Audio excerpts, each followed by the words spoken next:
네, 안녕하십니까. 신지식인 정인태입니다. 저는 국립한국복지대학교 특임교수를 역임했습니다. 실업자 늘고 취업자 줄어 예상된 그림이죠. 이 금리를 올리게 되면은 시장은 침체되게 되어 있는 겁니다. 금리가 올라가니까 시장은 지금 공급도 잘 안 되고 있어요. 지금 원자재가 공급이 안 되고 있는 상황에서 금리가 올라가니까 시장에서는 소비가 줄어들게 되는 거죠. 소비가 줄어드니까 당연히 생산도 줄어들게 되고 지금 원자재 문제 때문에 또 생산이 줄어들 수밖에 없는 거예요. 이렇게 되면은 서민들은 실업자는 계속 늘게 되고 취업자는 줄 수밖에 없는 겁니다. 예상된 그림이거든요. 지금 코로나 때문에 얼마나 많은 국민들이 고통을 받았습니까? 이러한 정황에서 지금 현재 고용 경기도 꺾였다. 계절 조정 실업자 전달보다 늘고 취업자는 줄었다. 이런 얘기를 하고 있고, 이건 기본인 거예요, 기본.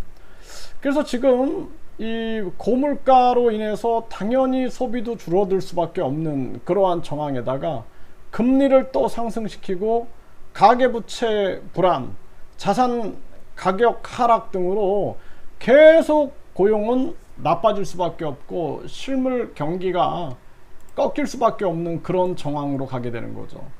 그래서 이렇게 되면은 결국에는 4차 산업혁명만 살아남게 되고 나머지는 다 무너지게 되는 것입니다. 참 안타까운 현실이 아닐 수가 없어요. 그래서 이제 우리 국민들이 빨리 깨닫고 이거 혁명을 해야 됩니다. 국민 투표 혁명이 일어나야 돼요. 그래서 스위스 같은 경우에는 국민 10만 명이 18개월 동안 동의하면은 국민 투표에 붙입니다. 그래서 우리나라도 국민투표 시민 발안제를 통해서 이 국회의원들 100명으로 줄여버리고 정당보조금, 선거보조금, 선거보전금, 특할비 이런 거 다 없애버리고 업무 추진비 이거 접대하는 거 이 접대비들 이거 다 없애버리고 국민들에게 기본소득 국민 배당을 해가지고 그 돈이 금액을 정하지 말고 매년 얼마를 국민들에게 줄 수 있나를 매년 국민 기본소득 배당위원회에서 정해가지고 결국에는 국민들이 스스로 이 나라를 개혁하게 만들어야 돼요. 국민들 입장에서 그 제도가 시행되게 되면은 불필요한 지방선거 없애자, 불필요한 지방의원 없애자, 불필요한 교육감, 교육장 없애자, 불필요한 장관 없애자 이런 얘기들이 터져 나올 겁니다. 그래서 국민들과 더불어 함께 사는 세상을 만들어야 되는 거예요. 그렇지 않으면은 앞으로 계속 실업자는 늘고 취업자는 줄고 당연한 거잖아요. 금리를 올리니까 소비는 줄어들고 또 지금 소비가 줄어드니까 생산도 줄고 거기에다가 원자재 공급이 안 되니까 또 생산이 줄을 수밖에 없는 정황. 가계 자산은 떨어지게 되고 가계부채 불안은 높아지게 되고 결국에는 경기는 침체의 침체 속으로 가게 되는 거예요.